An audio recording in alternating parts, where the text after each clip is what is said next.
Apa yang menyebabkan asam lambung kita pH-nya menjadi tidak ideal atau istilahnya asam lambung kita ini kok menjadi tidak seperti biasanya atau tidak normal gitu ya. Nah, teman-teman, kalau ada pertanyaan seperti ini teman-teman ya, kita harus mengerti bahwa pH asam lambung kita itu harusnya adalah asam di pH 1 sampai 3. Kenapa nih teman-teman pH asam lambung kita ini kok bisa ya menjadi tidak ideal, tidak asam lagi? Apakah yang salah dalam tubuh kita ya? Oke teman-teman, selamat datang di channel ini. Di channel ini saya akan membahas seputar lambung teman-teman ya, berdasarkan pengalaman dan pengetahuan saya. Barangkali video-video dari saya bermanfaat untuk teman-teman semua yang mungkin sedang mengalami keluhan seputar lambung. Oke teman-teman, saya akan membahas kenapa nih pH asam lambung kita ini kok bisa sih tidak ideal. Sebabnya apa kira-kira? Oke teman-teman, menurut saya ada beberapa sebab ya. Yang pertama, pikiran terlalu stres. Ketika pikiran kita terlalu stres ya, pH asam lambung kita yang tadinya ini ideal ya, asam, ini bisa berubah. pH-nya ini bisa menjadi meningkat nih ya, sehingga tidak asam, bisa di normal atau bisa di basa.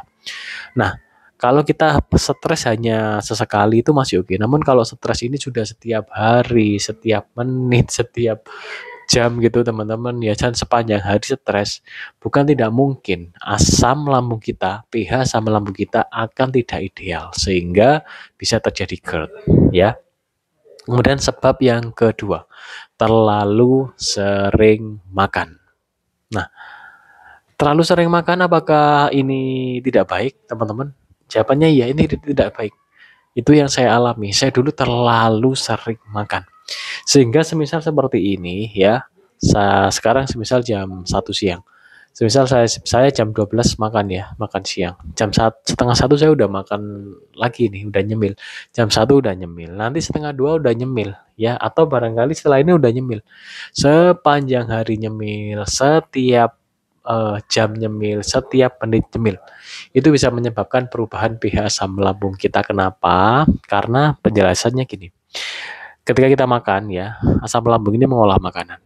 Belum selesai dia mengelola makanan, udah dikasih lagi teman-teman. Semakin dia keluar lagi asam lambungnya, semakin kadar keasamannya tidak menjadi ideal. Setiap hari, dan teman-teman ya, ditunggu aja efeknya, pH asam lambung kita akan berubah.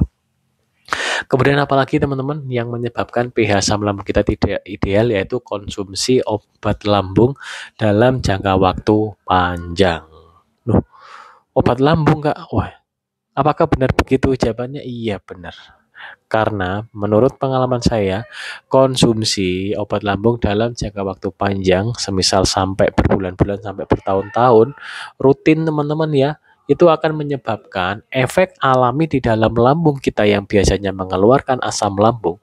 Ketika kita minum obat lambung setiap hari, berusaha ditekan asam lambungnya, berusaha dihilangkan asam lambungnya, sehingga teman-teman ya, asam lambung ini dia tidak akan alami untuk keluar sendiri, sudah dihilangkan sehingga pH-nya akan berubah.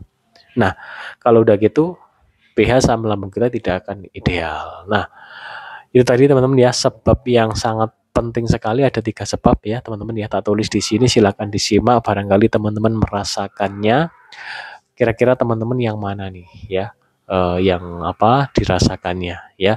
Nah teman-teman, ada lagi yang bisa menyebabkan pH asam lambung kita berubah, keasamannya atau pH-nya, yaitu kebiasaan setelah makan kemudian kita langsung minum 1 gelas air.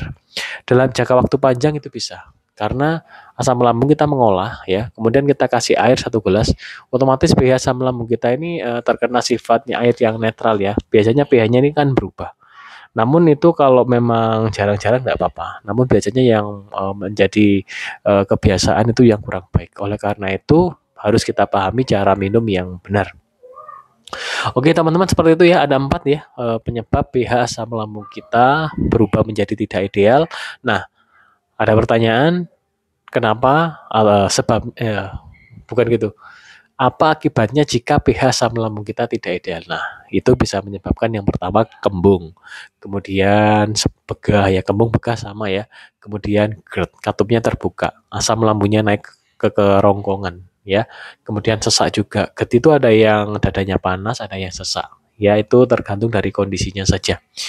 Nah, teman-teman, kalau udah terjadi GERD ya, udah terjadi kembung, begah, kemudian lebih parah lagi makan muntah ya, karena asam lambungnya, enzim pencernaan tidak bisa mengolah makanan, harus diperbaiki pH asam lambungnya ya. Namun teman-teman ya, itu harus segera ya. Namun kalau ada peradangan lambung ya, itu harus disembuhkan peradangannya dulu atau gastritisnya dulu, baru disembuhkan untuk asam lambungnya. Oke teman-teman, seperti itu ya. Sebabnya udah tak tulis di sini, barangkali bermanfaat teman-teman ya. Jadi teman-teman yang mungkin mengalami seputar asam lambung, GERD atau gastritis, cek video-video saya, barangkali bermanfaat di channel ini. Yang belum mengalami GERD dan gastritis, silakan dijaga pencernaannya. Ya, cara menjaga pencernaan nanti akan saya bikinkan videonya. Oke teman-teman, terima kasih sudah menyimak video ini sampai habis dan mohon maaf apabila ada salah kata. Sekian dari saya, wassalamualaikum warahmatullahi wabarakatuh. Salam sejahtera bagi kita semua.